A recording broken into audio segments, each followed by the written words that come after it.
And one. Hello, and welcome to the Tattoo Collecting Podcast. Welcome. Welcome. Who do we have with us today, Jordan? It is Ben Riffe. Ben, how's it going, man? I'm good. Yeah, Yep. glad to have you. Thanks for coming on today. Thanks for having me. Sweet. So, fiddling with the microphone. It's okay. That's okay. We're getting there. Yeah. So, Ben, you want to introduce yourself and tell us a little bit about who you are, what you do, why you even like tattoos? Ben Riffe. I tattoo at Red Tree Tattoo Gallery in Columbus, Ohio. I've been tattooing for almost 13 years. What got me into tattooing? I mean, you could tell that story if you want, but we're here to talk about the tattoos you've got and the tattoos you're passionate about and the tattoos just the art you love. I mean, you definitely feel free to share that story. No, absolutely. I mean, I would say I'm pretty heavily influenced by American traditional. The tattoos that I have on me, my right arm is completed by Dirk Morrison. I've got tattoos on me by Mike Chambers. What Mike Chambers do on you? He did my bulldog right here. Nice. And I've got a three-eyed tiger on the back of my calf. Okay. And I got a rose with a dagger through it on my shin bone. So, Well, we kind of jumped right into things. We didn't even start with handles or anything or how to find Ben. We were still on any of that. introductions. Who is Ben? We have Ben on here. We're still on introductions. no one now has it's any idea. well, We kind of jumped right into it. What are you doing over here, Fawn? I'm trying to pull up our Instagram so I can follow if anybody's asking questions on that live feed. That's all. Nice. Well, Ben, you are Here we go. a tattoo artist at Red Tree. mm-hmm. Yeah. What's your Instagram? How can people find you if they're listening right now? At Ben Riffe. At Ben Riffe. Yep. Okay. Keep it simple. Nice. No crazy handles or anything like that. Just my name. Good. Yeah. No underscores? Nope. Straight up Ben Riffe. Nice. Yep. Sweet. Yeah, I am your host, Jordan Rookus, along with your other host, Fawn Baker. And we're here for episode number 13. Lucky 13. Lucky 13. I think- It's a good number. I think that's a pretty Yeah, significant number. I like that. definitely. I agree with that. I like the odd numbers. I like 13 as well. I think today's going to revolve a little bit around, I'd say American traditional. That's your thing. I mean, it is my wheelhouse for sure. I mean, there's something timeless, I feel, about that style of tattooing with your, you have the bold, clean line work, heavy black saturation with, good whip, and, true American traditional is a third, and third, you know what I mean? Third black, third color, third skin. A very limited palette. I don't really follow all of those rules. But I just feel like, 20 years down the road, those tattoos are going to look damn near like they did the day you got them. Yeah. In a sense, you know what I mean? So this is something timeless, I feel, about that. Yeah, absolutely. I noticed I'm parched. Fawn's got to get a little bit of Didn't water. get my coffee. So when you paint, usually it's like watercolor. You usually use Absolutely. watercolor to kind of do American traditional. Before I actually got into tattooing, I was working with a lot of acrylics, with just not necessarily having any kind of direction or knowing anything about it. And then once I got into learning how to tattoo, I was also taught how to spit shade, watercolor paint.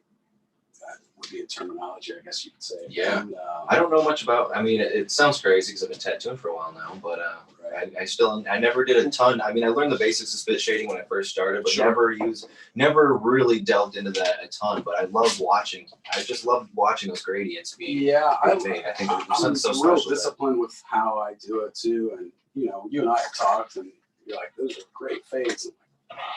Right, I'm eating yourself not up about happy it, with them. right? Oh, like that looks I awesome. think You're we- like, no, man. But that's what I love. There's like a perfection to it. Like there's Very such an much art in like the simplicity of those fades. It's nowhere near as easy as you think it is to just get them to look like that. It's not, and and it does lend itself to tattooing too, because you have one shot.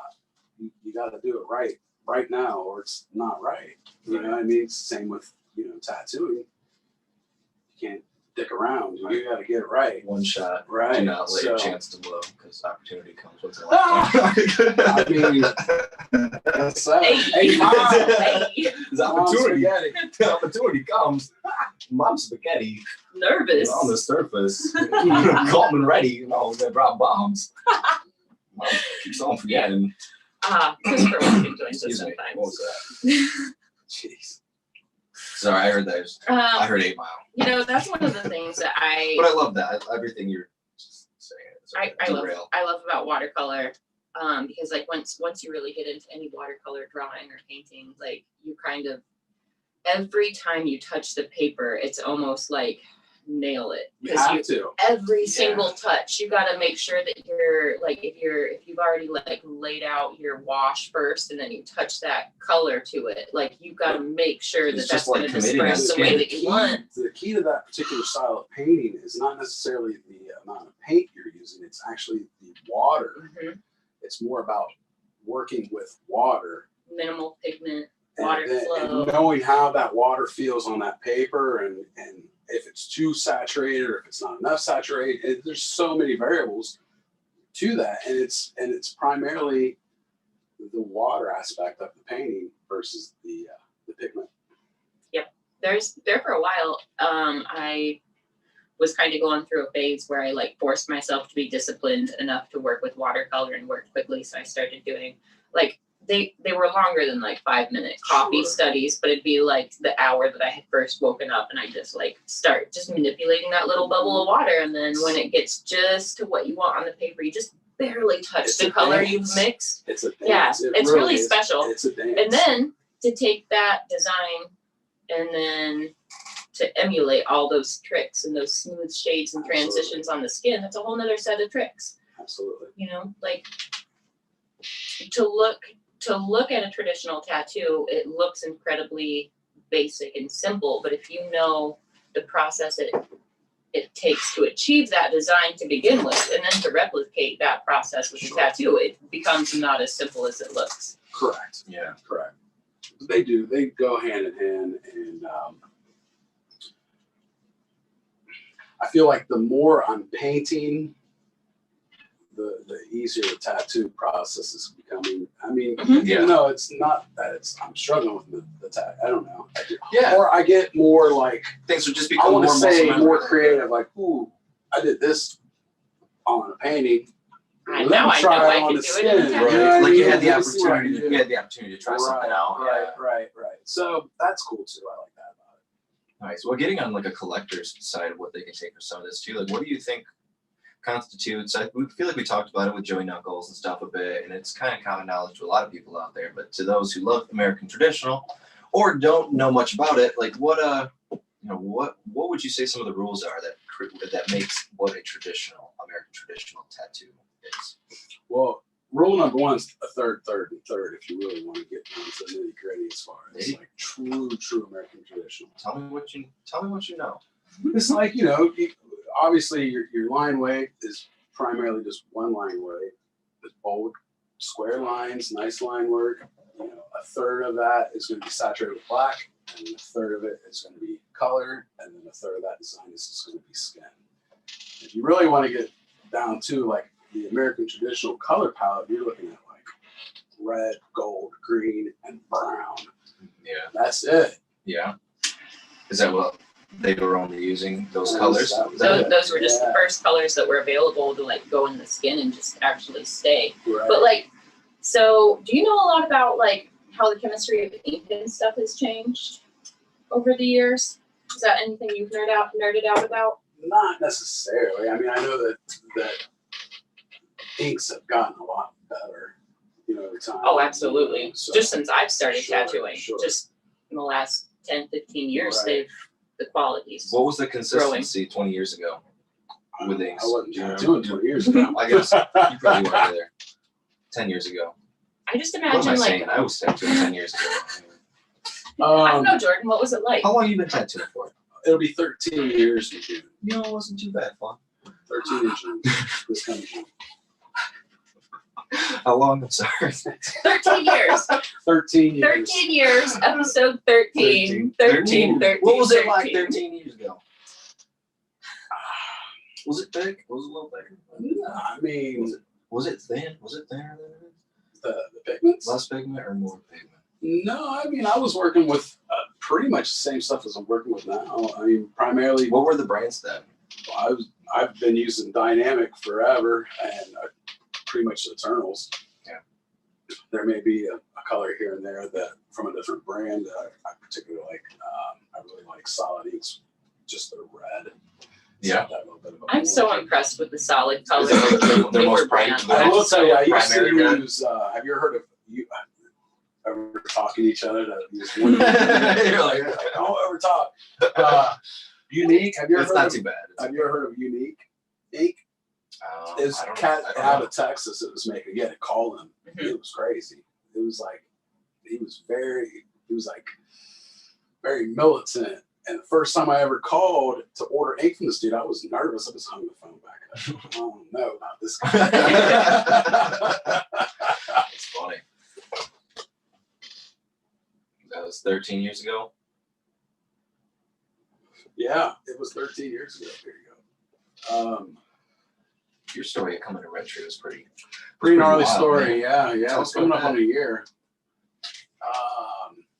Jeez. So the last where you got Shop I was it at- stain skin Yes. flooded. Well, there was an apartment above the shop. It was on Thanksgiving night, and the girl that was living in the apartment used her restroom or whatever, and then left and went out of town. And the toilet or whatever never stopped running. A seal burst, and it just started running water into my station at an alarming rate from like 2 o'clock in the morning until noon the next day. So it decimated the shop.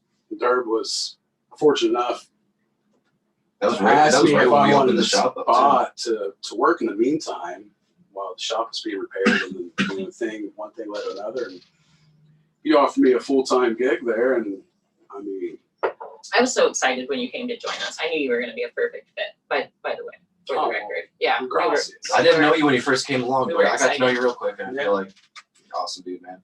we got a cool crew there. I think I really dig. We Part talk of the about it a family. lot, We're but I all- think our team. I was new to the family then. You were new to the family. I don't know how much you knew everyone before that, though. But I mean, Well, I knew Toby from working with him, and Nate. I worked with Nate Marty as well.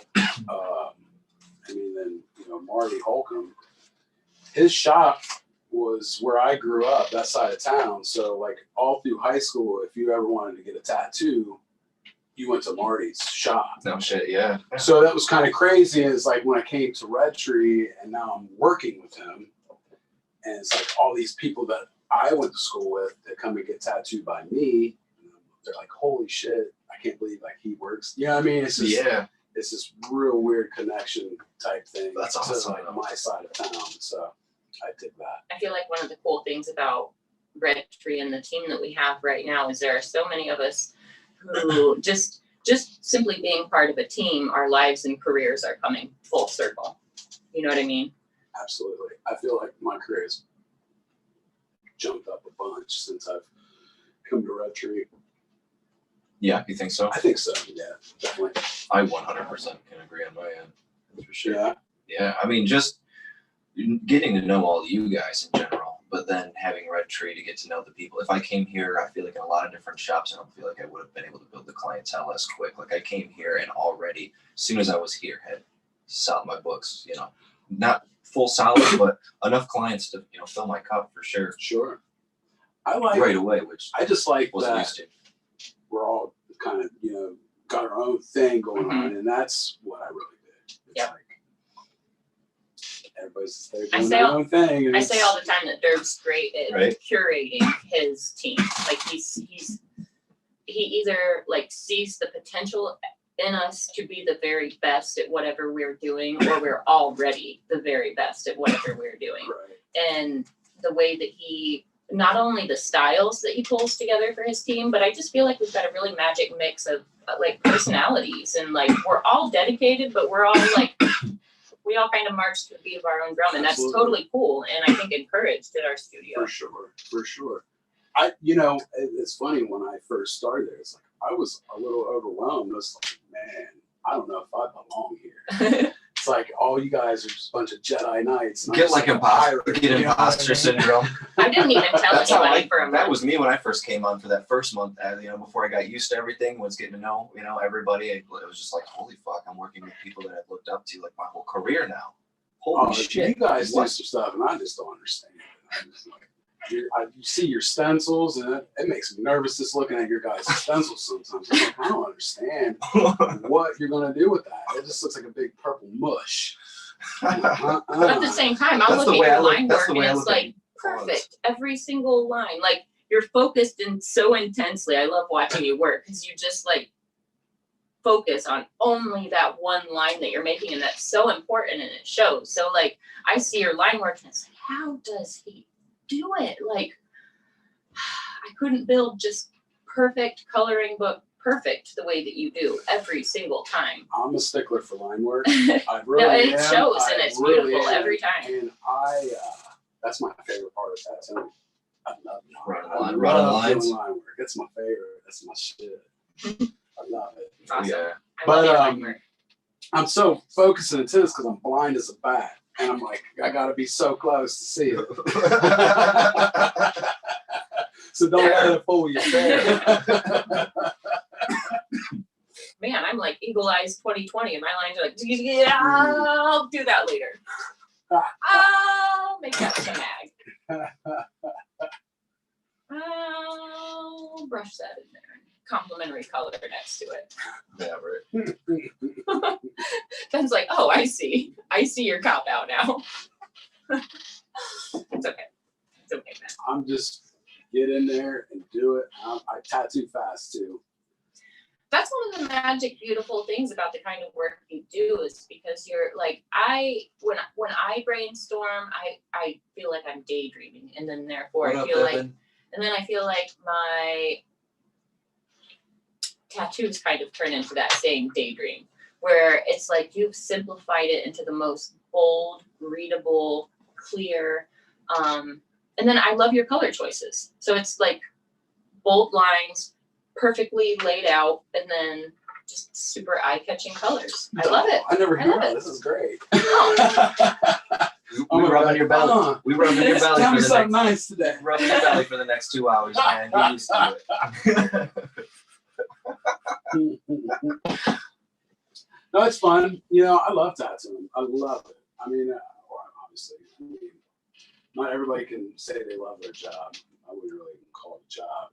But,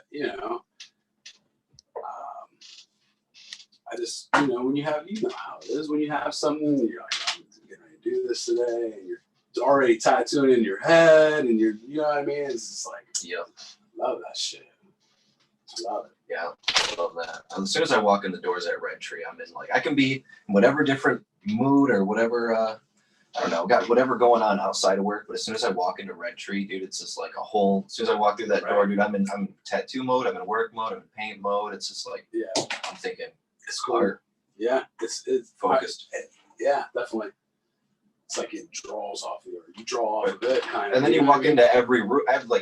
See, the big thing that I found, I was saying, dude, the first week of being at Red Tree is you can't, you got to be careful when you're walking from one room to the other and make sure that you got some time if you're going to have the balls to go walk from one end of Red Tree to the other, because every 10 feet is going to be a 20-minute conversation. Sure. And it's going to be a great conversation. Sure. It's going to be awesome. It's going to be productive. You're going to learn a lot from it. And then you're going to walk to the next door and it's going to be the same thing. And so, I had to cut back on it because I was taking breaks. I could walk to the next door, go talk to Nathan for a little bit and stuff. I'm so intrigued by what he's doing, just sitting there talking. I'm like, oh, I gotta go back to my stuff. And then on the way back, then I see Derb, and then Derb says hi, and then it's Ben, and then someone else. Right. But it's fun. I love that. I love how much we all get along. It's Absolutely. The family thing going on. That's a good spot. I feel very fortunate to be there.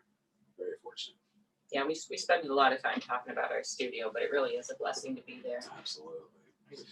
You know, and just having true tattoo supply right there too. It's just like you don't. We're spoiled. Oh, We're God, incredibly are you spoiled. kidding me?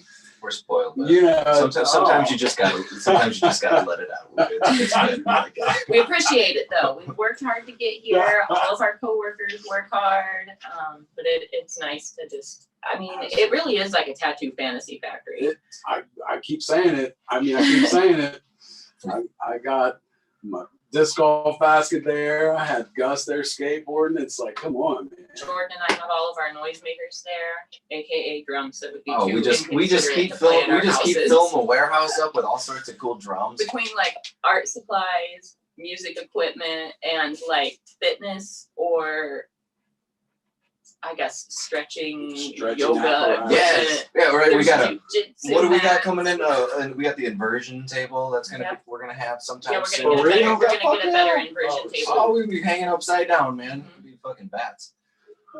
So not only do I we brought- have fun, I brought we my chill out my around. bike in there into the warehouse, so my BMX bike, doing tricks and shit. I had a Jordan spins fire in the warehouse. Spitfire. Mm-hmm. Pretty rad. You fly that drone through there. I fly the drone in there. Yeah. I don't know.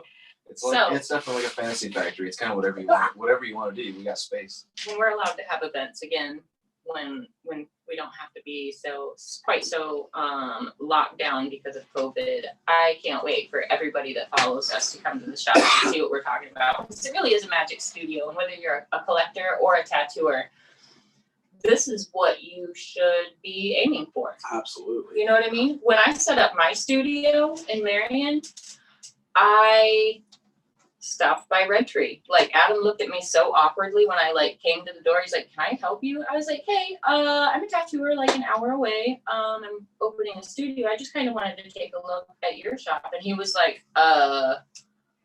okay. And he didn't know me then. I didn't know him then. Right. It was just like, you know how awkward Adam is when he's like the only one working and he gets disturbed. He's just like, my train of thought for this. So I just like walk around and like thoughtfully look at all the artwork, and I'm like looking at how the stations are set up, and you know, I'm just like in a 10-minute visit, I'm like making all these mental notes, like yes, I need to do this, and this. So for me, years before I ever even considered I would ever even be good enough to be part of the Red Tree team, I was looking at Red Tree for what to do and how to set things up, and Right. so as I talk about this studio, like I, as a tattooer and as an artist, I have always looked up to Derb's team and what they're doing. So it did me well. So I think it will do the rest of you well too, to look at the example that Derb has set up for us. Sure. So Sure. I mean, we're not just tooting the Red Tree horn because we work there. It's because it was our Yeah, goal we're not- to we're ever not- be a part of We're not this trying team. to plug Red Tree, Yeah. but it's just gonna naturally happen, I guess, because we really love the place that we work, and we really hope that anyone It's else magic. who is a tattooer or even a collector, you know, I don't know. I don't even want to say this for the collectors because you guys choose what tattoo shop you want, but as tattoo artists listening to this, definitely strive for a place that you can really be creative and Mhm, enjoy your company. mhm. There's It's a lot of stuff absolutely- that's To fun me, to look I'm at, something fun to I'm do. definitely going to be honest. I moved from Michigan to Red Tree, and one of the biggest things that made it clear to me that I wanted to move to Red Tree was the people that were working at Red Tree, because I didn't know everyone there. I met like Toby, you know, Adam was tattooing me, Nathan was tattooing me. I knew Adam wasn't going to work here, but you know, just knowing that like I was going to have a solid group of like people that were true artists and really working and painting. I don't know, working to really be artists and growth-minded people was everything to me. And then to have, I don't know, I don't want to say I judged it for like-minded people, but everyone seemed to be very like-minded and just solidified right away. And I became such good friends with everyone, and having such a good friendship on top of having, you know, it be such a good place just to work makes it an awesome place to be. right. I love And it. I hope anyone tattooing now can like find that or create that where they're at. Absolutely. I don't think you need to go always somewhere else for it. Sometimes it's a little It's bit of draining when management, when but- you're around negativity, man. You're trying to create, and there's a negative energy around it. it's hard. You're working uphill. You're working uphill. You know, or someone comes in, they're in a shit mood, and it's just like, man, that shit rubs off on other people, whether you know it or not. So, and it's nice to get out of a somewhat shitty environment to come to a positive environment. You know what I mean? It's just like, man, this is great. And imagine, I feel like another difference is like you go to like working in places like that where people can have really shitty attitudes and it can affect, you know, maybe you have a good attitude and it affects it. And so you're now having a bad day because of a shop like this. You could be having a bad day, and it's such a powerfully good atmosphere that when you come into Red Tree, you don't really have a choice but to be in it. You're having a good day because naturally everyone else is kind of having a good day. But that's enough just like talking about Red Tree. It's worth talking about. It comes up all the time. It really is. So, How did you and I happen to meet, Jordan? He was already hired at Red Tree, but we hadn't met yet. Yeah, so that was like a week or two after I got my interview from Derek, came out here, met him, which was like a big thing to me. I was like, oh damn, I'm gonna meet fucking Derek. I never even met him at Red Tree before or anything like that, but you just like, you know, followed him for years. Right. And like looked up to, you know, him and his work. That was a cool dude. So I was like, oh shit, okay, cool. Talked to Derek. Talked to him, like we got along right away. I was like, oh shit, like I'm gonna be like good friends with this dude, sweet. And then after that, like a week later, had the Reinventing the Tattoo live. They met you there, and then we started a nice little friendship right off the bat. Yeah, we actually really did hit it right off too. We smoked a good number of blunts. I was like, sweet, someone who can keep up with my weed smoking as well. But she was topping my weed smoking, and so like I was. It was not a contest. Hey, I smoked a lot of weed. When I first started working at Red Tree, I'd leave the shop like, God, thank God I'm leaving here. This girl's smoking my brains out. I would go home to sober the fuck up. You don't have to keep up. I mean, I am totally honest about the fact I love to daydream as much as possible all day long. Lots of safety meetings. Well, like when we're sitting there in the warehouse, painting and shit, you know, we're hanging out. Like we sitting there. We're gonna sit and smoke, and if you can't keep up, I mean, you don't have to hit it every. You don't have to. It's always invited, never pressure. No peer pressure. Oh, I know this. Always an invitation. But yeah, I definitely leave pretty high. A lot. That first few weeks, I was like, ooh, man. It's just my place to unwind. Like, it's my favorite place, like in a nice artistic environment like that. Sure. Like, I'm not, just getting fried out of my brains all day, but, at the end of the day. When we can get fried out of our brains and then use it to be so productive and so creative. Like, even the times that you and I smoke and we're not recording, how many times do we lead back to, like, productive talks about either podcast ideas or art ideas or tattoo ideas? It's every conversation. And then every time we put the tools in front of us, we create something awesome, whether it's a painting or whether it's, music or something. Mm-hmm. We do make a lot of weird music. Once we actually start getting those thoughts organized. I've seen it.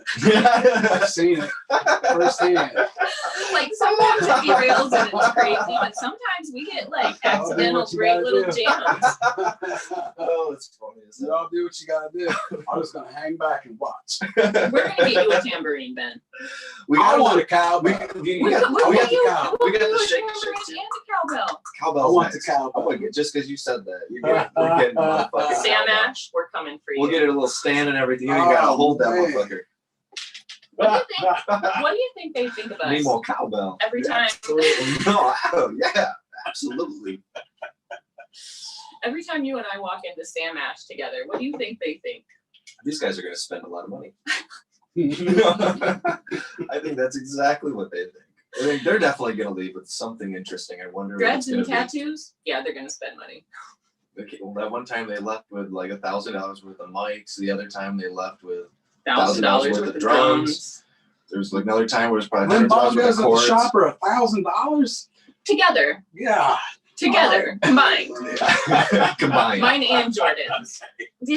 I've always wanted a big djembe like that, though. I had a 12-inch djembe. I still got it technically, but I've got a 12-inch djembe. And as soon as I got it, I wasn't happy with it. I wanted it bigger. I wanted it deeper. I wanted it to sound more like just that heavy bass. All right. Okay.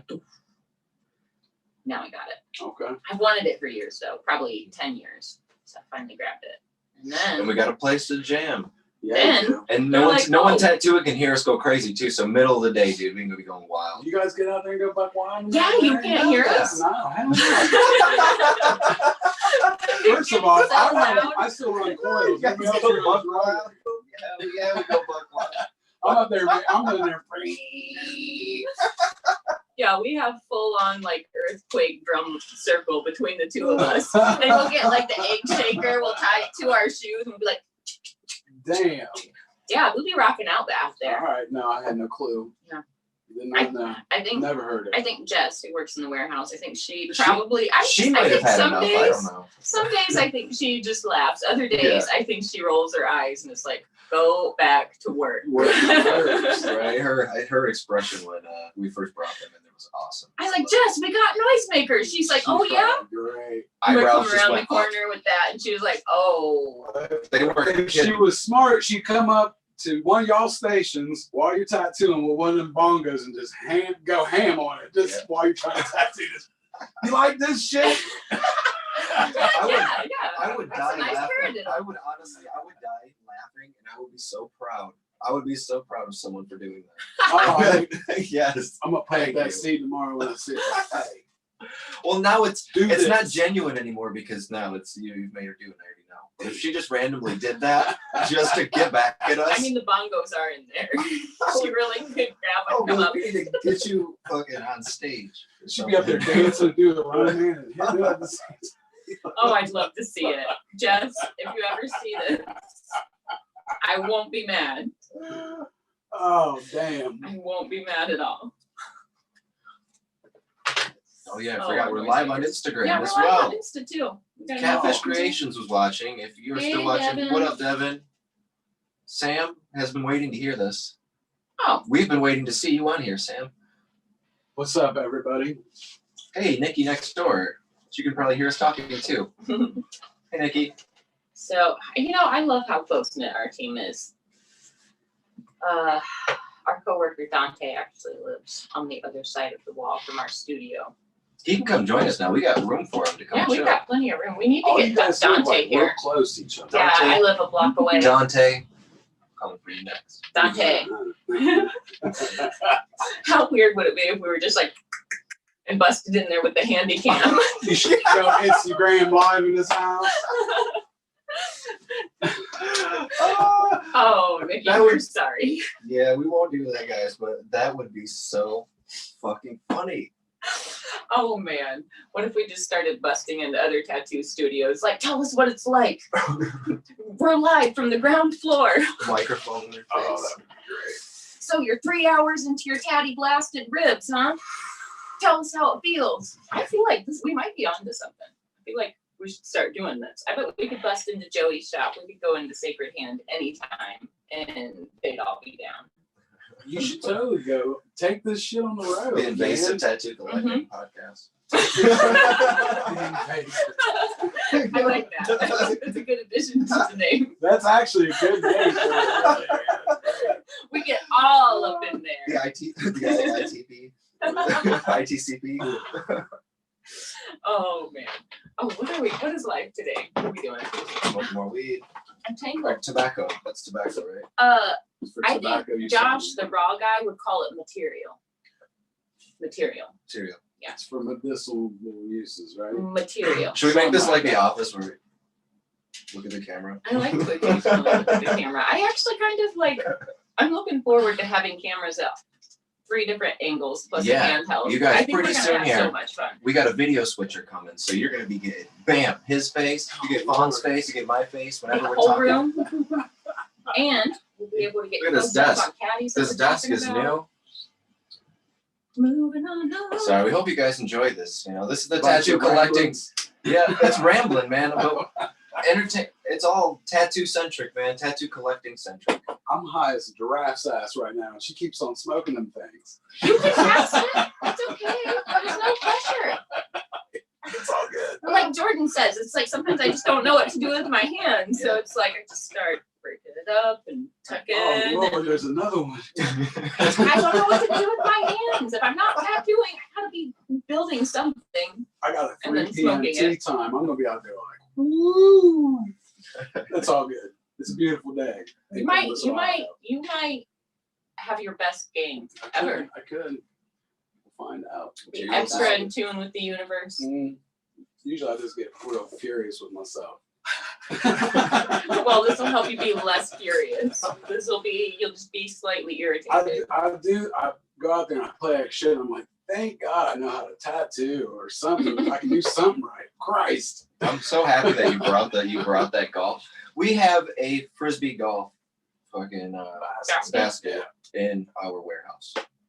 It's great. My clients love Thanks, it. man. We'll go down and they'll be like, "Whose is this?" I'm like, "Oh, we can grab them. We can try it." I've had it. Yeah, absolutely. It's cool the ones that actually like know what they're doing and they're like, "Oh man, you could hide behind this thing," and it's like, "Oh, I mean, you're serious about I've been it." over Okay. like Jess and them, or like that table where they pack orders and throw them around the. Go through all the shelves and stuff. Oh, yeah. I bet it's great practice. It is if I stay on it and practice. We've got the whole lot to the side too that we can, and then we've got the mural space that I think we could also throw discs around. It Yeah, would be a lot of fun. yeah, it would absolutely. Park our vehicles as obstacles. Don't hit those. No brainer. You got one shot. Yeah, don't you fucking hit my car.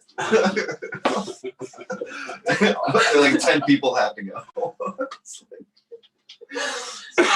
Good. That's the worst idea.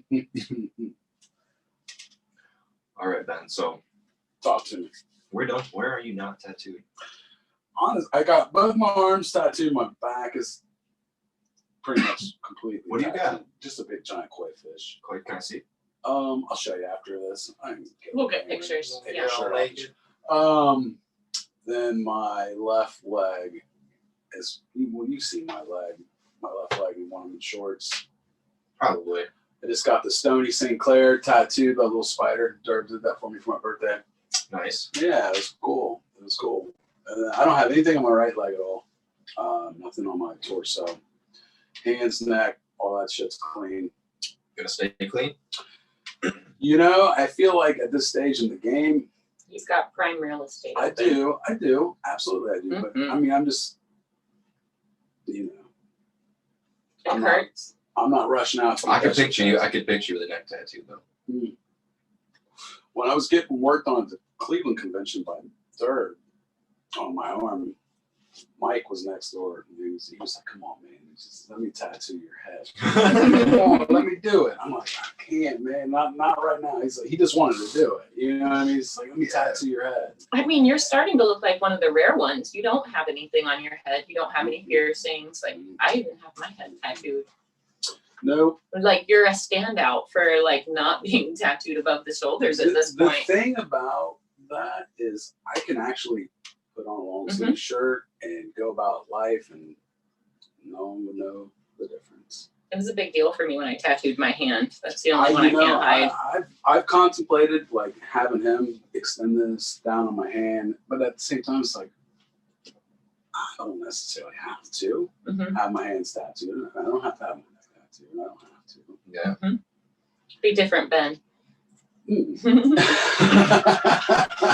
But also, you know, if you're not feeling it, yeah, it's not like why push yourself to do it. It's like because maybe one day you might wake up and you're like, you know what, I feel like doing that, but you don't right now. So it's like if it's gonna feel right, it's gonna feel right, and your mind will change one day.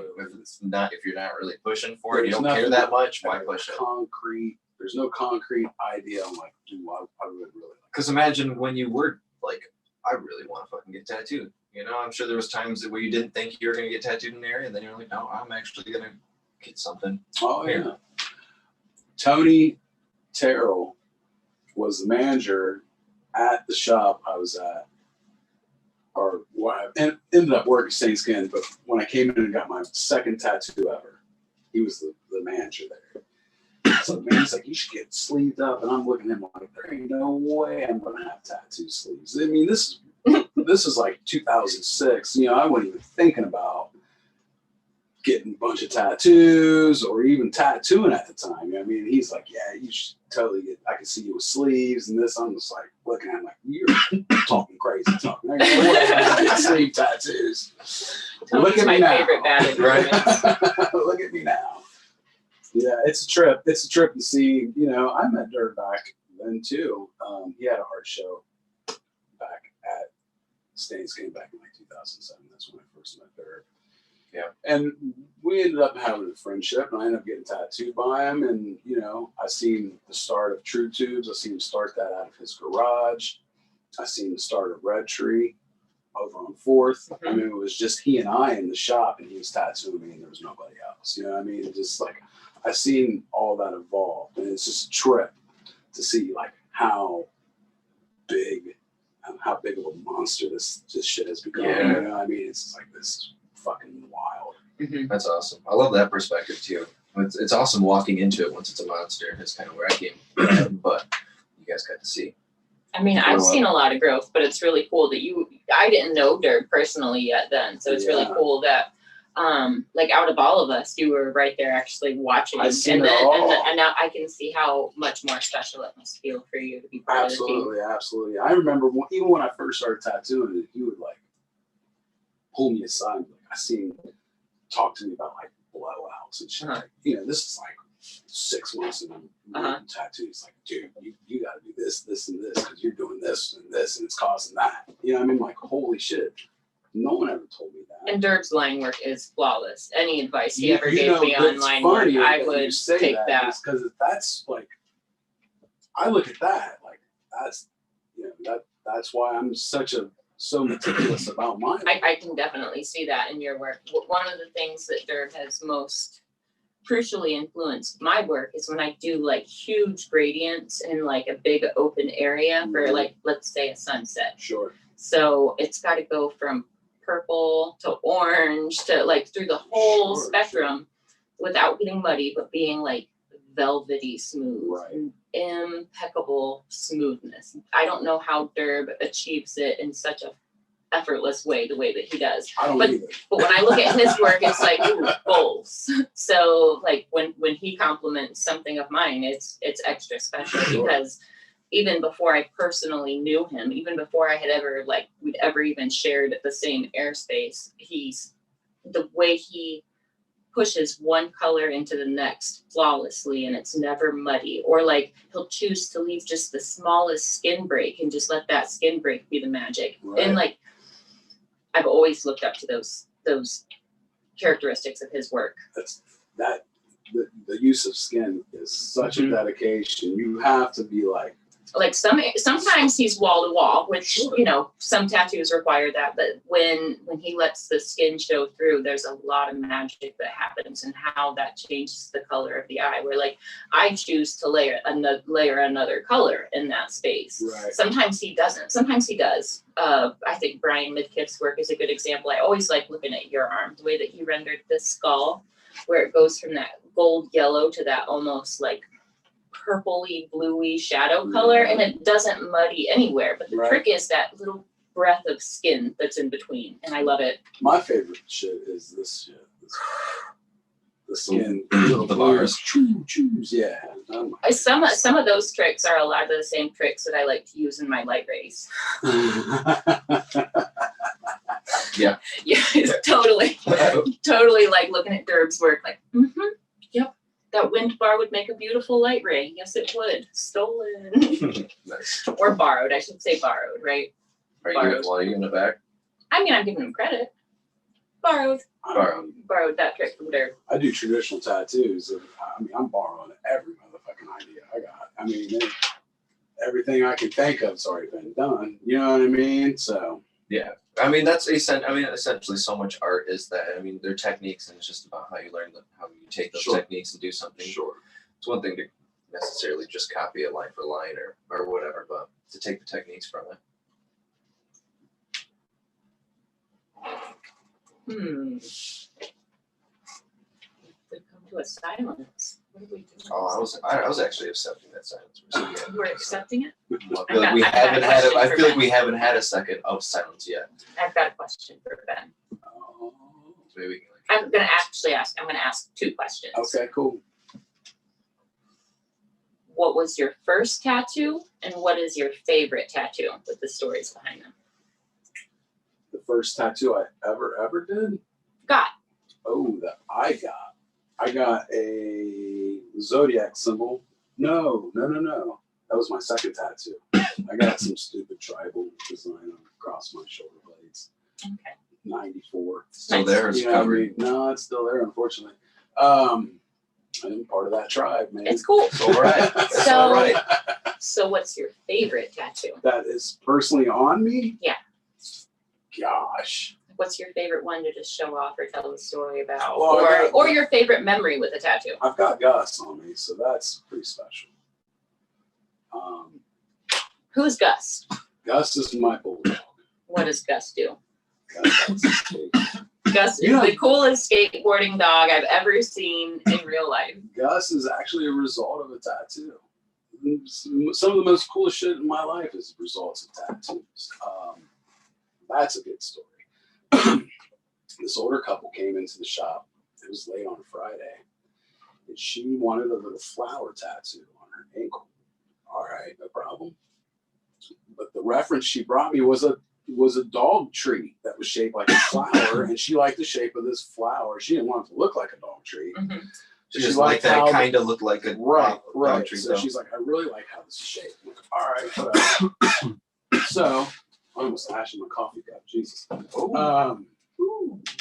So we got to talking. They owned a dog kennel. And I'm like, well, the girl I was dating at the time had an English bulldog. I'm like, well, she has an English bulldog. I really want to get one for myself. And she's like, oh, that's cool. And it's, just casual conversation. This is on a Friday. So she calls the shop Monday. It's like, I got these people's phone number for you. I'm like, what? She goes, yeah, my vet just delivered these bulldogs over the weekend. Here's the number to the people who have the dogs. I'm like, all right. So I called them, and they're just like, I'm like, yeah, I'm calling about the bulldogs. And they were silent on the phone, or she was silent. She goes, look, they were just born like 3 days ago. I hadn't even said anything about these dogs. And then I had to explain myself how I got the number. She's like, that's fine. I will call you in 4 weeks when they're old enough for you to, they've just been born, so they're not ready. So a month comes down, and she calls me. There was 3 dogs in the litter, 3 males, and that was it. Well, 2 of them had already been purchased for show. They were bred for show, like show dogs. She goes, I have 1 male, and that's all I have. And it was Gus. So she's like, here he is. I'm like, all right, what's up, dude? And so I met him when he was 4 weeks old, a month old, and I got to come to the breeders because we both lived in Gahanna at the time. So I would get done tattooing her my days off, and I'd go over to her house, and I'd get to hang out with him for a little bit. So he and I got to develop a little bit of a bond before I was able to just take him from his mom. So when it was time for him to leave, he knew who I was, and we've been kicking it ever since. 11 years later, man. Kicking it. Right. 11 years I later. put him on a skateboard for the Skateboard first and time. bulldog, I man. put him on a board for the first time at 8 weeks old. This dog loves his skateboard. If you follow Ben Riffe's Instagram, it's actually one of my favorite things to pay attention to is your videos of Well, Gus. it's funny that you just say love that him. because a lot of people follow me for that particular reason. It's like, and if I don't post them, I get inboxes like, What's hey, his follow? Is he is a he high okay? following dog? Is he like a dog with like 10K followers? No, I don't. I never made a personal Instagram page. Okay. I'm not that Nope. person. Right, but I just feel like because he's a skateboard bulldog, that shit would happen. Like, Oh, I'm He sure like he does he it would all the go like time. 100K fucking. He skates twice a day, Be 100. He'd be a little Instagram. every morning, every night, every day. Every morning we skate around 9 a.m. and every evening when I get home, like clockwork. Like I open my garage and he goes into the garage. He gets the skateboard and I have to get my board and get right behind him because he's going to the road to skate. Like, whether I like it or not. I like the videos where like you'll go up to the garage door and you'll just stand there for a moment and he'll like look at you and look back at the garage door and like the more impatient he gets and like he'll start sad dogging and then you finally open it. It's just like his Barely. whole butt just looks like it's gonna wiggle right off as he's digging his As soon as skateboard it's out. barely up, he's under it. Boom. So cool. It's so much fun to watch. But yeah, he's a result of a tattoo, and it's so crazy that Mhm. those people happen to show up and get that tattoo, and that's how I ended up with that dog. Yeah, I got I my have dog through a client as well. Yeah. Mhm. I was just gonna say that there's been a lot of things in my life that I feel like came about because of things like that from different clients and how I built some sort of connection either with a client or someone or something that happened because of a client interaction or you know. And I feel like there's plenty in my life that I would not have or things that would be different than if it wasn't for some clients. Yeah. Think of For the sure. things So that we've just learned from just those clients, random too. Yeah. random encounters like that. People open up to me like I'm Barbara Walters sometimes. Like, I don't know if you need to be telling me half things. You're telling me right now. Yeah. It is. It's like Is that your it's strategy to like it's, keeping shorter appointments? Yeah. In and out. I don't want to hear it. Bangers. Keep I don't going. wanna- Keep going. I Don't can't be involve a me. great yeah, dude. Ben, I sit with it when I sit with my clients. I sit with them each one like 6 hours, like every time. So it's definitely I Yeah, feel you like guys definitely are. I feel like I do a lot of little one-shotters versus. I like hogging up a client's entire day. I like not watching the clock whatsoever. It takes as long as it takes, and I'm just working with my client's pain threshold. It's kind of brutal. It can get heavy. there's a level where you get to know people a lot more. Sure. Though. Yeah, I mean, but if you're it's just good for that. interacting for like an hour or two, you don't really you get to know people enough for a second, But also, you if can't they help but to keep like coming back and getting tattooed by it too. I have a lot of people that are just that's what they want, Mhm. and and a lot of things. Not everything I do is traditional, obviously, but I do a lot of stuff that are in the now. You know what I mean? A lot of like black and gray flowers. Boy, that's a popular one. Well, I enjoy it. You know what I mean? I don't, but I'm not into realism. I don't do that stuff, but no, it's dope. I mean, you do mostly traditional and pieces like that. Yeah, That's you got sure. that you got that shit fucking down. It's awesome. I just think it just lends to some shorter appointments and all. Sure. Well, I mean, a lot of that to those particular styles of tattoos don't necessarily require a whole day, unless it's a bigger piece. And I do have those, but not. Right. You get to points on those tattoos where there's literally like nothing else you can do. I always find myself I'm like, work on this another 30 sessions if I really wanted to. It's like I just need to. Sure. How can I take what I could do in 30 sessions into 3? 6. Yeah, 6. Yeah, I see that. And so that's definitely it's difficulty. It's not that bad. I love it. I definitely love it. But there's another part of me that like I would love doing traditional tattoos. It's really weird. Anytime I go out west, I always get this really weird like traditional phase where I want to start drawing traditional and doing traditional stuff when I see like the entire environment is that when you just see really well done traditional. Like if you go to like Arizona and like to the desert and out west, you see that's kind of like what's popular out there. Weird millipedes, centipedes, Right. scorpions. Sure. Yeah. I don't know where I'm getting with all that, but I enjoy it. I really do. I don't do a lot of traditional, but I really do love traditional when it's real traditional. Right. I like the aspects of, I mean, if you look at my portfolio, I'm not really like tried and true 100% traditional. I take that aspect of it and do what needs to be done. Like you said, with like my choices of colors and stuff like that. So I'm not really sticking to the rules. 100%. Right. It's been Riffe style. Right. I like to take that and, well, I don't.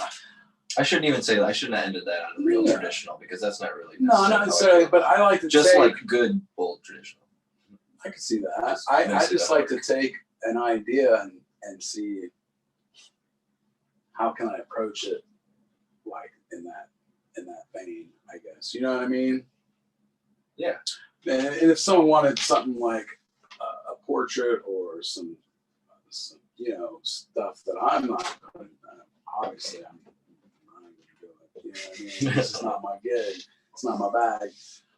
I'll show you who to talk to if you want, if you want that or this or that, you can get it done right here too. That's one of the things we've talked about a lot is like picking the right artist for the right reasons. Like picking the artist that does the style that like aligns with what you're daydreaming about.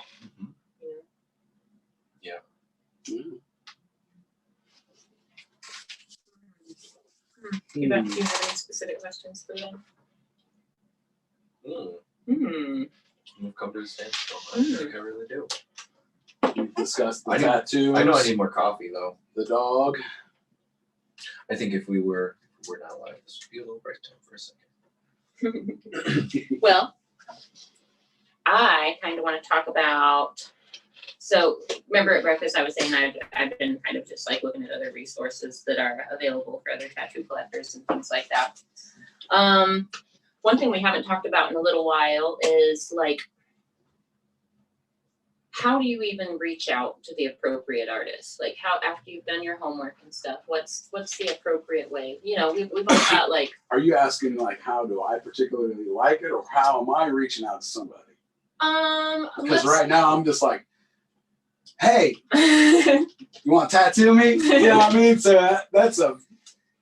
Yeah, let's just talk about like all the things, like the things that we prefer when clients schedule with us, and the things that like maybe the things that are like, ooh, that should have been handled a little bit differently. Well, I'll or tell you know you how what I sometimes a don't client like. will hit you up in totally the wrong way, Oh, and then you meet them and it's like, okay, they're actually pretty cool. I don't like when I just get random texts with nobody's name and they're just a picture and a how much question mark. I just want to take my phone and throw it. This is why I'm so careful to not give my phone number out, Yes. because I used to just get bombarded with that. I've had It's to all like, my business cards. yeah, my phone number used to be everywhere, but it got to be a lot. Yeah. It got to really be a lot.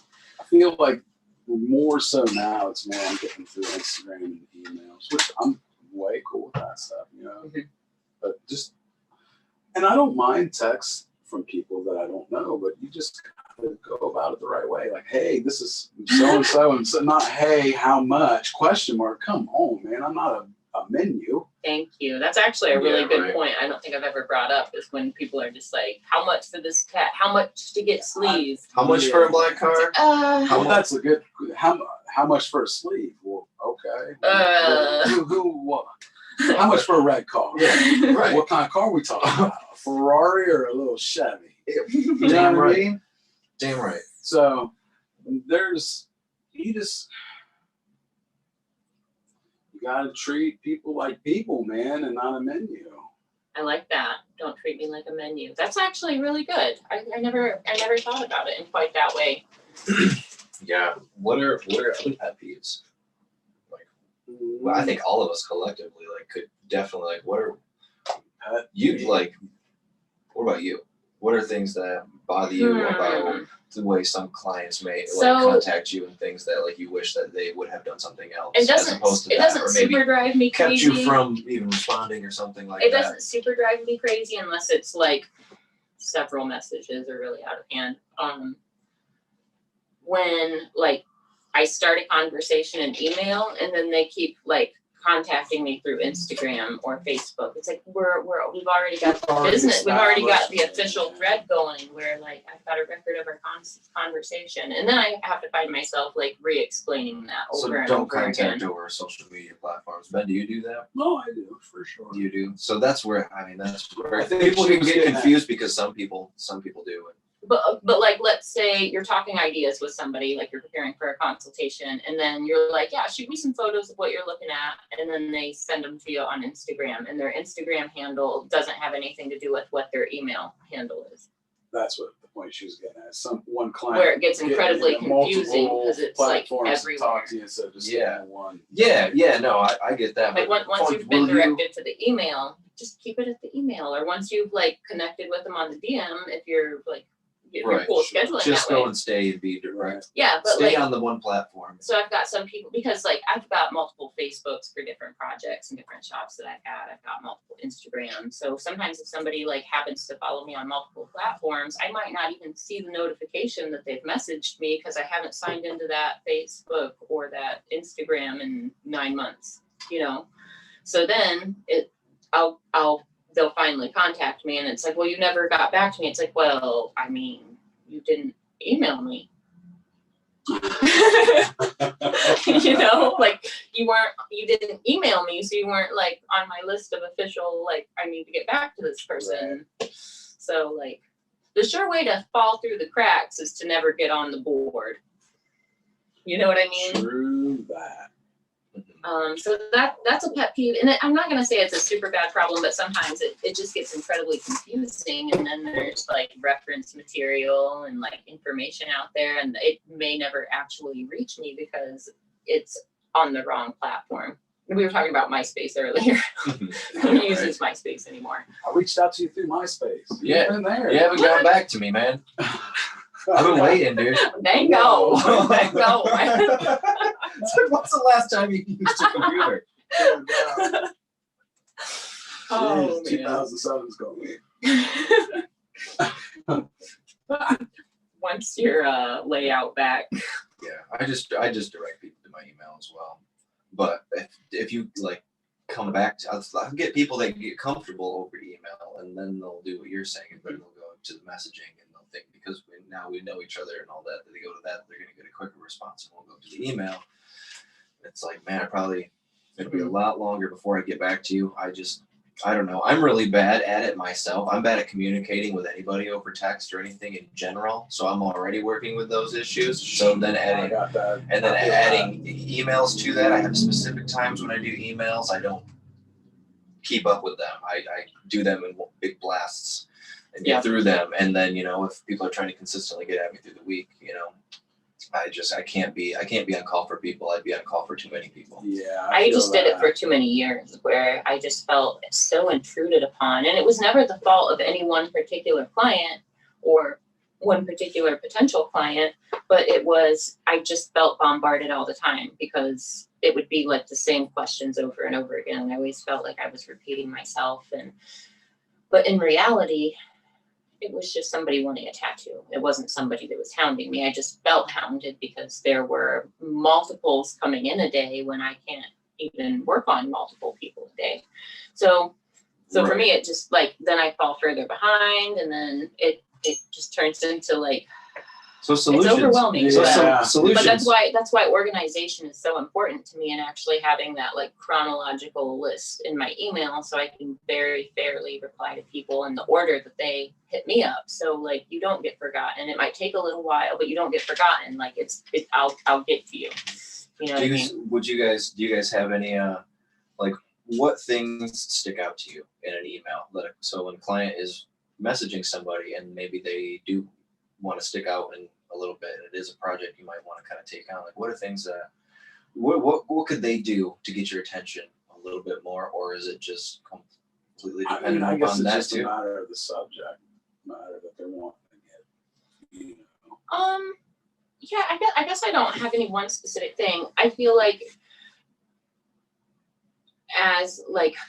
on my webpage, I've tried to be very careful to change everything to describe the kind of work I want to take on. So if you've read through that and then you get to the contact button and you're still describing something that is totally the opposite, or you're sending me a picture of a black and gray sleeve with all of the trinkety things that we see over and over again.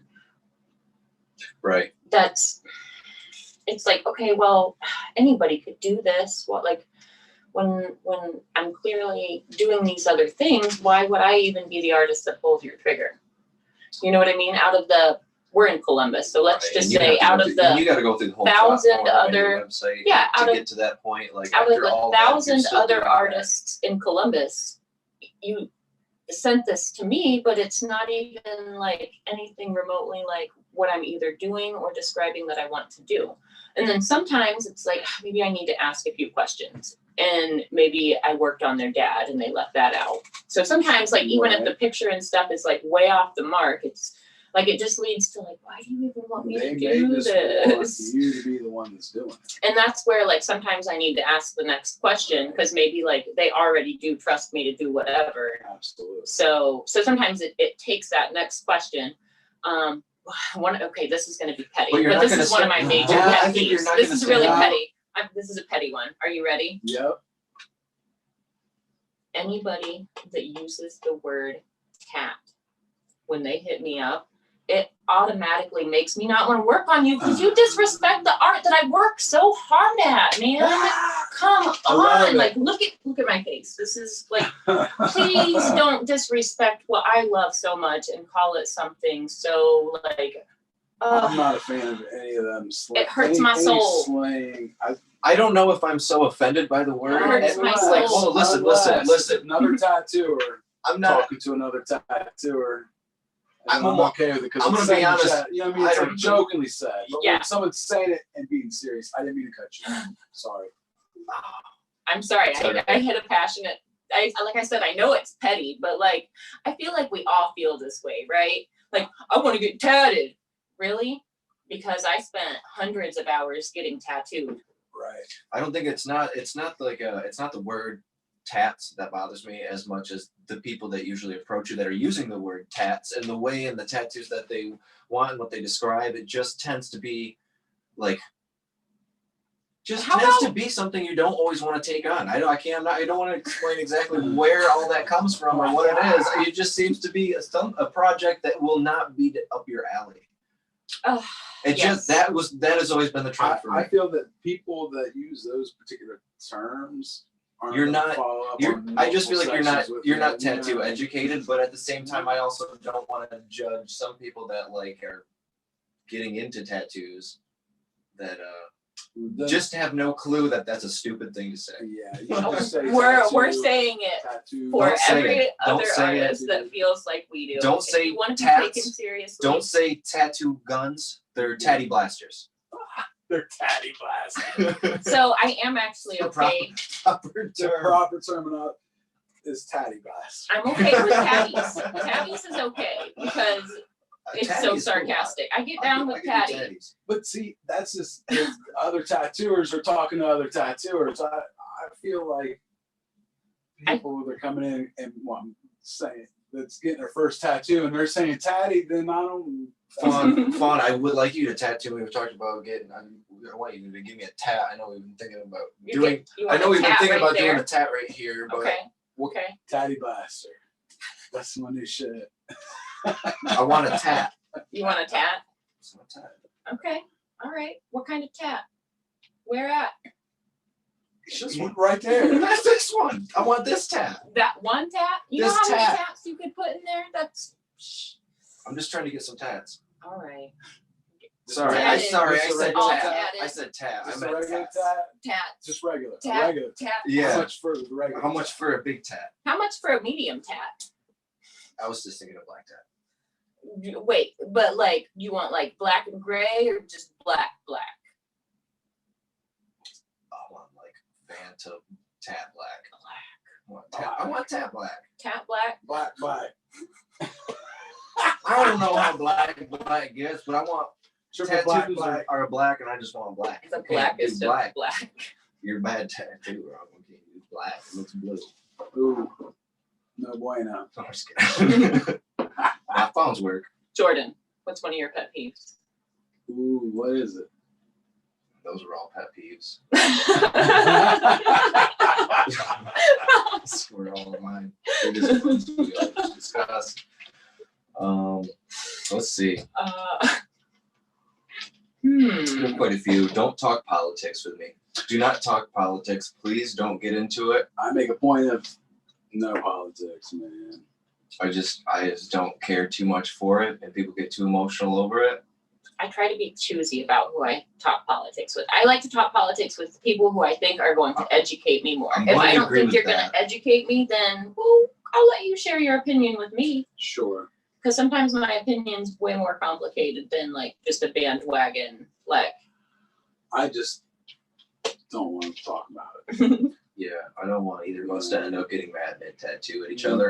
man, I would there's hate like that such if a you high had that level of feeling. trust here, and there's such a high level of like, I don't know. I like making it such a positive experience, and just even bringing politics to me just like takes the sacredness out of it. There are completely. so many Let's just things. Keep shitty fucking negative talk about it because you can't talk positively. Yeah, there are Can so you many. talk There are positively so about many things politics? that you can talk How that do you you have in talk common. positively about positive? It doesn't. It's all about bad things. You just gotta find the other positive things that you have in common with a person. I just feel like there's other shit you can talk about. There's a million things. Yeah, You're yeah. tattooing someone. Like robots. And I feel That's like what I do. What's your honestly favorite? What's your favorite dinosaur? You know, Would you Neuralink? Because I Neuralink. I know I Neuralink. Should be a If time. the moon were made of cheese, would you eat it then? Would you eat it? Would you eat the moon? If it were made of spare ribs, Paul. If the moon were made to spare ribs, Jordan, I would definitely take a bite. I feel like the tattoo time should be a time that more of an escape from everyday shit. Yeah. You know what I mean? Like unplug from the world and get your tattooing. Right.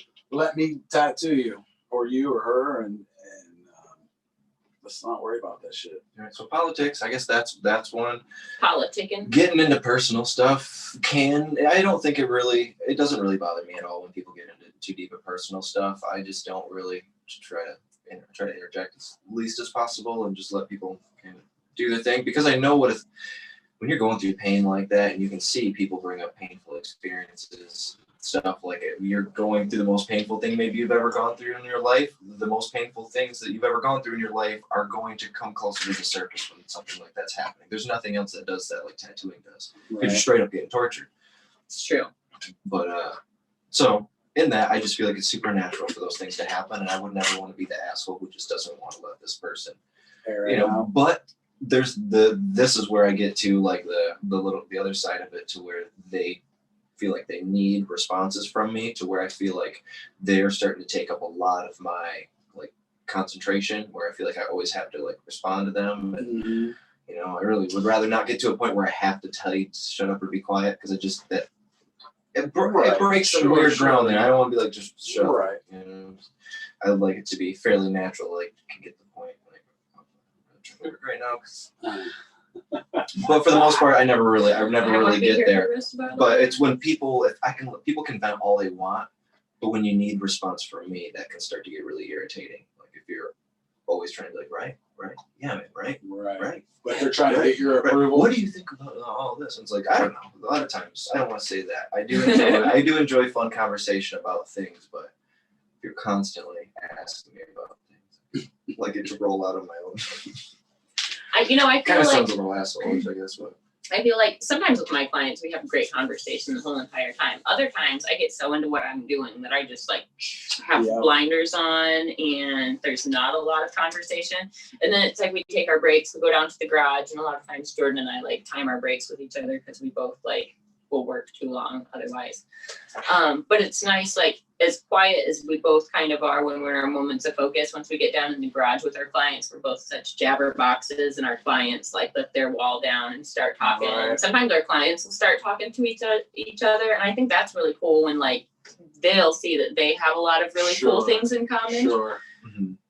You'll be like, wow, did you guys plan to have us on the same day? Yeah, Jordan and I are like, I don't even know why we picked this day.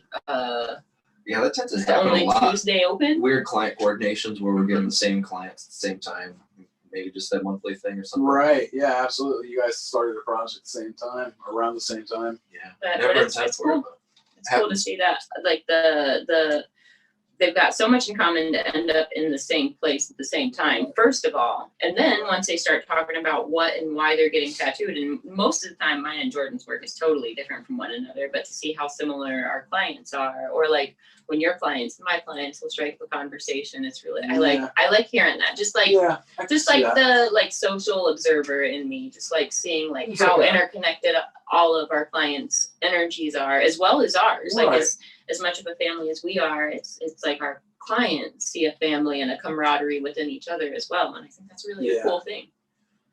It's cool. Like, when I first started there, you and I were sharing the station, but like Darb and I have that same room. It's like if he's tattooing and I'm tattooing, his clients having a good time, my clients, and everybody's in there just laughing and having a good time. They'll end up exchanging Instagram handles. It's just a fun time. You know what I mean? I enjoy that. I do too. So I'm a talker too, so I enjoy conversation. I'm usually never going to be the one who just like shuts up the entire time. I almost use I probably talk my clients' ears off, to be honest. I might talk a little bit of shit like that about some clients, doing that, but I'll just go on about robots, man. Just because I genuinely want to hear what you have to say about it. It's like my time for social experiments. I'm like, oh, see how many people would want to be a robot in the end of the world. How many people would Neuralink? How many people would be on the organic side when the here lately, Jordan's always like, have you ever VR? Do you VR? Do you know of this thing? right? Has anyone said yes? What, PR? Yeah. Once in a while. Okay. Once in a while for sure. And the ones who say yes get it. They're like, oh yeah. Right on. Right on. Yeah. I mean, Have you ever done it? No. Oh, we're gonna do it before you leave. And Okay. try I it got out. a 3 p.m. tea time, just so 3 you know. p.m. Oh yeah, I gotta put it at 3. So it is 1:20. We'll wrap it up in the next probably 10-15. But We're gonna go through this blunt when this is done. We're gonna wrap it up. That'll be you're our time. starting another one, aren't you? I mean, You can No, pass. No, that's cool. you know what I'm gonna do first. With the client situation, though, it's like if they're a talkative person and they want to talk, I'm talking with them the whole time. And if they're Yeah. not very talkative and they want to be quiet, I'm cool with that too, man. You know what I mean? It's if they're not talkative, I can only ask them so many questions. Yeah. And if they're not want to talk, then they Yeah. can talk. To be honest, I take advantage of when people aren't talking because then I'm like, cool, then I just won't talk and I'll Put focus something on this. TV Right. or listen to some tunes and I don't just mind it. whatever. I usually pry a little bit. And that's when I think that's a lot of the times I'll bring those conversations up when I have nothing. I don't know what I have in common with this person. They're not really saying anything. I'll be like, so what do you think about UFOs? What do you think about Bigfoot? You ever heard of the Mothman? Oh, did you hear Joey Knuckles? He's all about some Bigfoot. Dude, we were going on about Bigfoot in the last one.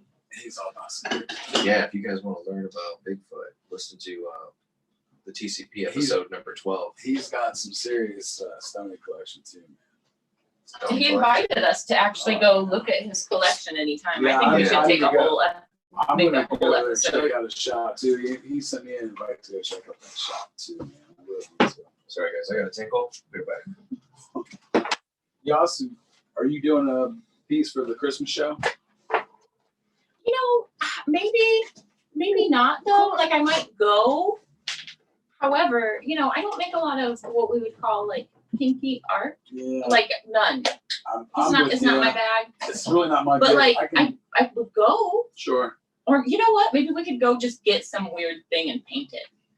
I think Like I'm for the gonna Star actually Wars show? I'm actually going to do a painting for it. Mhm. Something's not big, something quick. Maybe I I have could an just idea. get a paddle. Maybe I could find like a paddle and just paint like a scene on it, like a beautiful, delicate landscape on a paddle. Would that count? Would that be good enough? I don't see why not. Like I could put like an icosahedron, glowy shapes on a paddle. Boom. Would that like it'd be like not kinky, but on like a thing? What else could I use? Oh, I don't know. You'd have to I'm not go- a real you'd have to go to risque one kind the of person. freaking geeky stores and get you something. I'm not. It's got to be something you can paint on though. What if we got some silicone?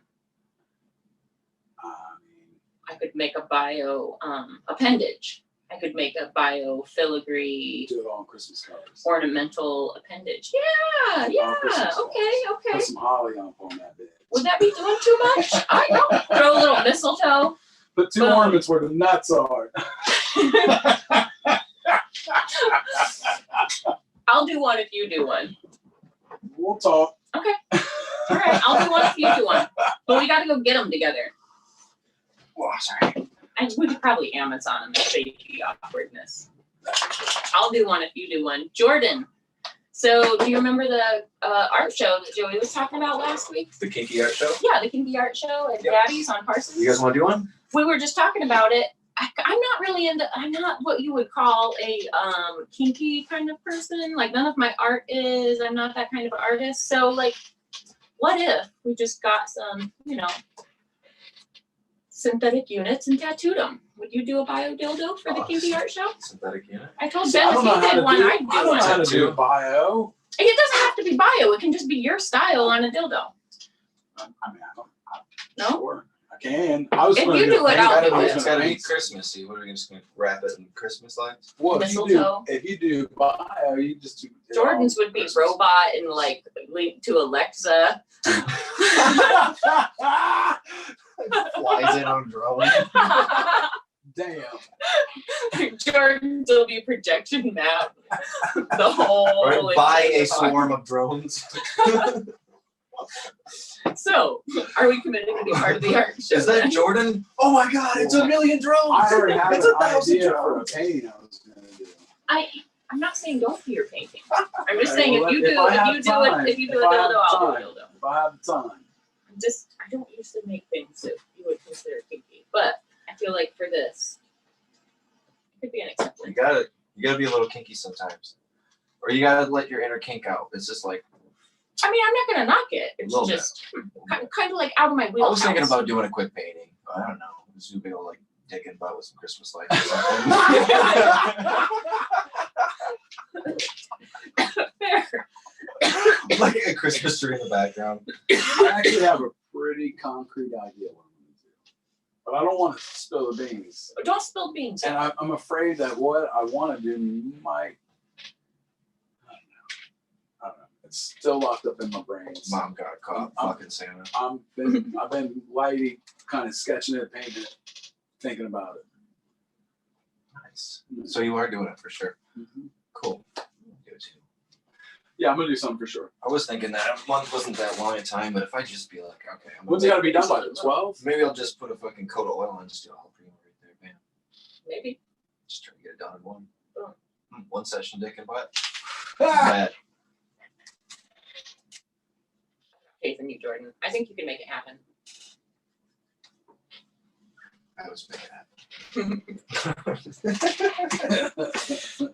We're ridiculous. Sorry. Okay. After a kinky art show, what is there to talk about? Ben, More kinky art. do you have any tattoos planned in the future? For me personally, Yeah, like something you've either got already actually planned, or like just bucket list tattoos, things that you want. You got any bucket list tattoos? I've got some spaces here and there on my left leg. I'd like to get filled in there. But as far as what and where and who, It'll come. Yeah, It'll it come. was just like that. The Stony piece that Dirt did. Mhm. It was cool. The flash number on it was 74, which was cool. So. Why 74? Oh, it's the year I was born. Oh, okay. Right. It was like kind of like a birthday present. It just so happened to Perfect. be, you know what I mean? I It was see. like, that's cool. And, I feel like the older I get, the shit's hurt, man. I'm glad my torso's almost done. I can't wait. I before the COVID shutdown, I had time scheduled with McMaster Mike to get my belly started and tattoo removed, but then COVID and no travel. I still would like to get with him, but also at the same time, I'm so scared of my belly. I know it's going to be horrible. I mean, I know it'll be worth it, and my torso will be complete after that. Casey. And then it will be a walk in the park for my arms, I hope. I mean, I've got brutal ideas for my arms, but I feel like the arms are so much easier than my chest and back. I've got just like my little Michigan and Ohio tattoo here, but other than that, my arms. That's so cool, though. I'm so excited for you to get your arms one day. Oh, it's gonna happen. It's gonna happen. Cause nothing. Yeah. Nothing. Yeah, That's a big change. It's gonna be. That's a big change that you made. You get the whole rest of your body tattooed. Yeah, For that. I mean, I'm definitely committed. They will be covered. It's just the opportunities haven't presented themselves. They will, though. No, I get it. It's, I didn't really start getting heavily tattooed till I was older, and I feel like I'm happy about that. I feel like I was able to get good tattoos and not just get tattooed. I think my first, I think I was 27 when I started my leg sleeve with Adam. So that was my first, big tattoo. I mean, I had my ribs done. Those were, multiple session pieces, but not big, like a whole limb big. Right. I'm glad I waited. I feel like anything I would have gotten when I was younger probably would not have. Like a piece of tribal. I wish I would have waited a little bit longer for sure on some of my pieces. Some of the ones on my leg, I wish I just wouldn't have done. I did it myself when I first started. Yeah. I do feel as though I just should not have done that. So as I have not tattooed any of myself. you beginning tattooed, I don't know. I don't want to say this, but I kind of feel it's true. Like I just don't think it's good to tattoo yourself. I totally tattooed. You do? Like almost immediately after I got my machine. Well, right when you first start, we Phil all Robertson sold me my first machine. we all do it, but in Nice. terms of real estate and I guess it depends on what your collection is and what your tastes are. He sold me a But- 2001 Mickey Sharps liner. I still have the machine, by the way. I have all my machines that I've ever purchase. I used to buy one every year in my career and get them great. I've seen all your machines that you got hanging Well, in your there's only house. 10 at the shop. I see the ones at your house. Oh yeah. I got a Yeah. bunch in my house. But Phil sold me my first machine. I ran in the station, I set it up, and I tattooed the top of my thigh. I did an outline of a Sailor Jerry pinup. Nice. And then I had another tattooer frame it in with like ornate, like filigree, like a bunch of filigree around it. Like I had it framed in like my first tattoo. You know what I mean? Uh-huh. Instead of I love like it. covering it, I like honored it. I like Nice. it. Yeah. I made a rule to not tattoo myself. I feel like I'm so like self-critical of my paintings, and I just feel like if I tattooed myself, I might be happy with it in the moment, but give me a few months or a few years of learning, and I'm gonna hate it. Just Well- because, and then I would want to go back in and rework it. And Right. then cut two, it would be the big black blob. So I just because I know myself and I know how self-critical I am, I made a rule not to. Right. And for me personally, what it is for me is personally getting older and looking at my tattoo collection and wondering how am I going to, unify this overall. And that's where I look at it. For me, it's just that I want to be able to create a cohesive flow in the end. And what have I done so far to detract from that? Is the way I look at my own tattoos, which I don't think is always the best. It's because it makes me critical on the ones I'm not happy about or that aren't going to have a nice cohesive flow the way I ultimately would like because of what I know now, because of what I didn't know then. I got it then because I didn't know what I know now. Sure, absolutely. Oh yeah, I mean, I would have changed. I wouldn't have gotten what I have on my back at all. I don't know. I mean, I'm happy with pretty much everything. Yeah, no, that's Yeah, good. dude, It's good. It's good to be happy. I don't even want to make people feel like they shouldn't be No. happy for something like that. I'm just saying personally on me, Have you ever trying to tattooed create a yourself? cohesive flow. Oh, dude, I have a giant thigh piece right Oh here damn! that I did on myself, one of my first tattoos, and it's just this big ass flower of life thing. I got a Sailor Jerry pinup. It's like just Oh, the yeah, outlines. I said, dude, like a 12 straight hours, dude, and just like gone away. Oh, I did my own palm, Oh Lord! my top of my hand. Yeah, Jordan's tattooed himself a lot. First tattoo I ever did How on did you myself do was that to this. yourself? That's insanity, man. Whew.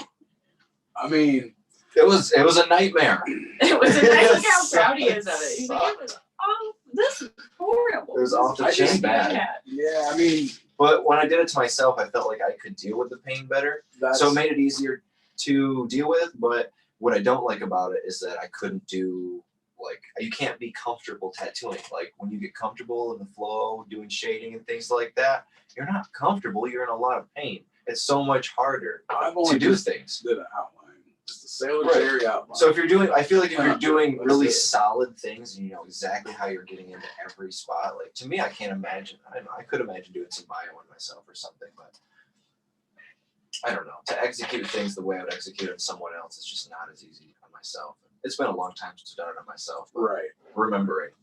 Oh, this is the beginning, A1 of my career, man. When I did that shit to myself. I don't know. I think a lot of people think it's really cool to have their own art on themselves, and I thought it was really cool at first until I learned about art, and then I found out how cool it is to like other people's art and have someone do something that you could not have done. And that's me personally. I'm not speaking for everybody, but I like the fact that when someone else does something, I don't make the decision, so I know I could never make that decision any different because I didn't do it. It's not my decision.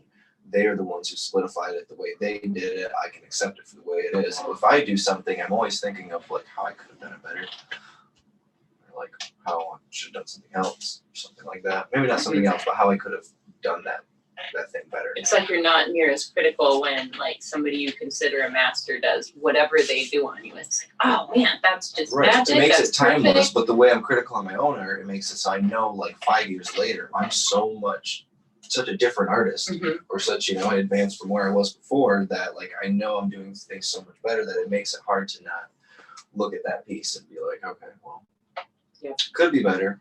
Well, I feel like I'm more critical when it's mine. But someone I beat else- myself up constantly about shit, dude. I beat myself up almost daily about my art. I feel like you kind of have. Dude, not one time have I ever looked at Adam's piece here in my arm. I know it's unfinished, but even when it's done, I know it's going to be the same. I don't look at anything. To me, it looks flawless and all that, but I don't even look for any sort of flaw. Like, I don't even look for like a nick in a line or But if anything it like were that. your own work, you'd be looking for the I'd weaknesses. see everything. Yeah. I'd see every nick in a line. I'd see everything I don't like. Work. I'm sure he looks at it and he probably sees those things, but Mhm. like, because it's his, I don't even question it. It is what it is, and I can just be happy at just being what it is because he made it. And I didn't have to take any of the thought. I gave it all to him, It makes Right. it so much. and that's to me, that's a sacred thing. Yeah, it makes it so much more special when it's you don't have any of your own ego attached to it. Mhm. You know what I mean? It's your imagination, but not your ego. If you've got something that you're trying to show off, both your skill and tell the story, like that's putting a whole lot of pressure on one piece to exist. Yeah. Period. Right. And then to always be satisfied with it with only the tricks that I know right now, that's asking an awful lot. Right. I know I wouldn't be happy with something I did on myself forever. I would just see everything that could have been better. And sometimes it's not even necessarily a mistake. It's just like I'm gonna learn a new trick further down the road and I'll be mad that I didn't apply that trick. So that's where it's I'm so thankful I made the rule for myself to not tattoo myself. I would probably have a black blob or a whole blackout limb, which I'm cool with. I really like blackout tattoos a lot. I But do love tattoos. I still contemplate it on this arm. I love what I have on this arm, but I contemplate it just to make it super unified. we've lost track of which way this is going. I'm good on it too. Oh, okay. Well, all right. That's I'll take one more off that. It looks a little bigger than I did when you passed it a second ago. All right. So I think Well, it's been a good podcast. Ben, thank you for joining us today. Reached This the has been end. super I awesome. was Yeah, dude. didn't ramble about nothing. No, dude, it was all good that shit. was great. I personally loved hearing about it. So it's awesome, like hanging out as friends too. We get to know each other a little bit Right, more as right, well. right. So I'm sure people love to hear about it. I hope so. If not, I mean, you got to hear us ramble, and so we wasted a good hour and a half of your time, which is awesome. Because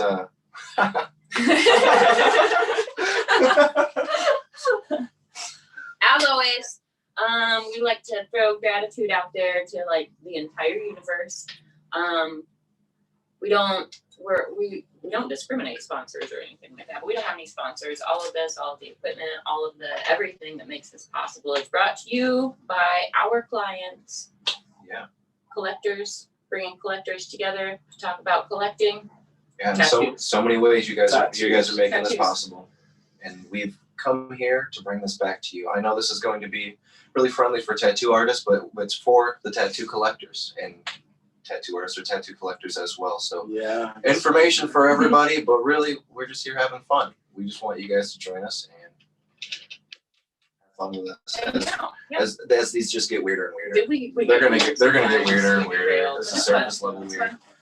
If you have any questions, It's gonna definitely get better. It's sweeter. feel free to comment on any of the videos. Feel free to DM us on Instagram or Facebook. We've also got a webpage, tattoocollecting.com, and that will lead you to all of our social media. Ben, what's the best way to contact you for a tattoo? Well, Instagram is just my name, Ben Riffe. All,